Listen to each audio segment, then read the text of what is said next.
Okay, so let me work the problems that you needed. So let's look at number 12. Number 12 says identify the vertical asymptotes, the horizontal asymptotes, and any other points for, like, for example, for holes. Okay, so the first thing you're going to have to do with this problem is you're going to have to actually factor it. Right? So the bottom then would be x plus 3 and x minus 3. And then you factor the numerator to be x minus 12 and x plus 3. The x plus 3's cancel, leaving me with x minus 12 over x minus 3. Well, where something cancels, remember that's a hole. And what is a hole is when x is negative 3 down here, then that makes the denominator 0, correct?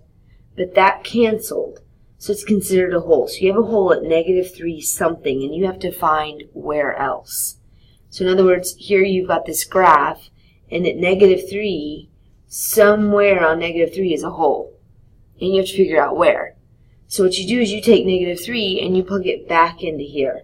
Negative 3 minus 12 over negative 3 minus 3, which gives you negative 15 over negative 6, which reduces to 5/2. So your hole is at negative 3 5/2. Right, then you have to find the vertical asymptote. Your vertical asymptote, remember, in your final answer, once it's reduced, your vertical asymptote is the restriction. If you look at the restriction, x can't be 3, so it's x equals 3. Then you have a horizontal asymptote. That's your last thing you're looking for. And the horizontal asymptote is, you can look at the original problem if you want. The only thing that you care about is the tendency for here. So all these others cancel. And because they're the same power, they will just reduce and give you 1 over 1. Example problems on. So now you're going to look for the horizontal asymptote. Remember, the x's cancel, leaving you with 1 over 1. So it's just y equals 1. Right? If you go back and look at number 12 also for the horizontal asymptote, right? I'm sorry, number 11. You'll notice that these don't matter. The x's cancel, and you're just left with y equals 3. So the horizontal asymptote is y equals 3.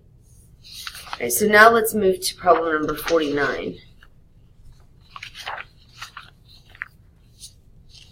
All right, with 49, it's asking you to put it in standard form. Okay, so the first step is to combine your x's. Remember, so you're going to put these together, and you can take out a 12. So we're going to take the 12 out, giving us x squared minus 2x. Then we're going to put the y's together. Right, if you put the y's together, then that's these two. You can take out an 18, so minus 18, and that gives you y squared plus 6y. Move the 186 to the other side. Right, then you have to complete the square. So half of negative 2 squared would be a positive 1. So you're really adding 1. But remember, because there's 12 here, 12 times 1 is 12, you're actually adding 12. So you have to add 12 to the other side. Half of 6 is 3. 3 squared is 9. So you're adding 9, but 9 times negative 18, which is negative 162. So now we're going to factor this. So that gives you 12. And if you factor this, you get x minus 1 squared plus 18 times y plus 3 squared equals, when you combine these together, you get 36. Right? Now remember, guys, I don't know if you remember, but this is A and this is B, and they're different. Right? Okay, so you know it's not a circle. And also, 1 is negative. So you know this is a hyperbola, right? If this is A and this is B, right, the number in front of x squared is A and the number in front of y squared is B. As long as one's positive and one's negative, it's a hyperbola. So we're going to divide everything out so you can get rid of it by 36, because remember it's supposed to equal 1. So divide everything by 36, and you end up with x minus 1 squared over 3 minus y plus 3 squared over 2 equals 1. Okay, and on a side note also, because this is a hyperbola, remember the leading, this is a squared This is b squared. In a hyperbola, a squared always comes first, right? If it were an ellipse, like for example on 48, the answer is x minus 1 squared over 9 plus y plus 1 squared over 4 equals 1. Because this is a plus, it's an ellipse. Remember, in an ellipse, a squared is always the biggest, right? So this is a squared, not because it's in front, but because it's the largest, and this is b squared. If these were flipped, then it would still be the same.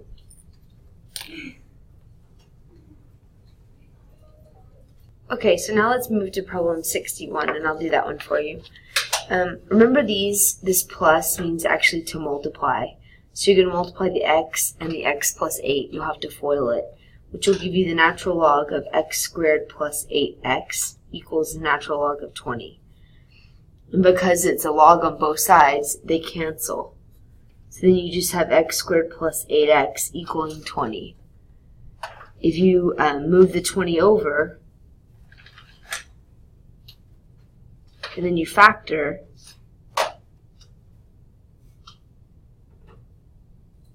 then x is negative 10 and 2. And remember, here you don't want a negative, so the answer is just x equals 2. All right, let's see. The next one you said you wanted was problem 72. So let's move to 72. Okay, on 72, you have to type this entire piece into the calculator. Right? When you do that, remember you go to stat edit, and you'll enter in the data here. Then once you get the data entered, you go to stat calc, right? And you want to calc a linear regression. So that's number 4. So stat calc 4, and you hit enter. And then the data will come up. And when it does,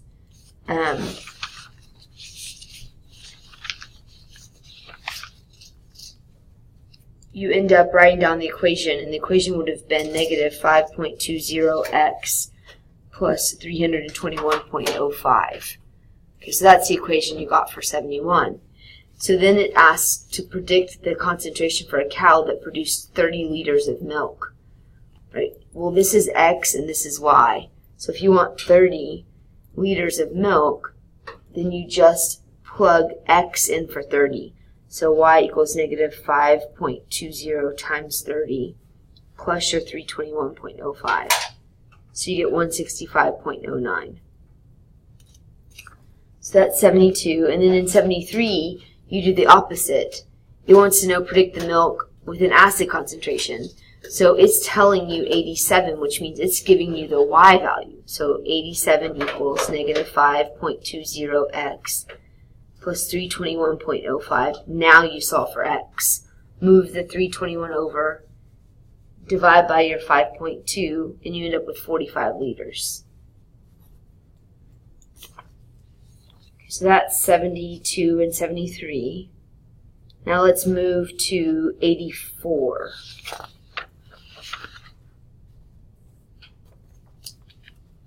Okay, remember that I think you were absent for a lot of the matrix unit, but the coefficient matrix is just this part, which will be 4, 5, 3, negative 6. Those are the coefficients. Okay, and your calculator will find the determinant for you. Okay, so to use your calculator to define the determinant, you're going to have to enter this in. So you go to the matrix right here under the math key, so second matrix, and you want to edit. In other words, you want to enter it in. And this is a 2 by 2 matrix. So you hit enter and you go 2 by 2, and then you type it in. The dimensions will show up. So we want a 4, 3, 5, and negative 6.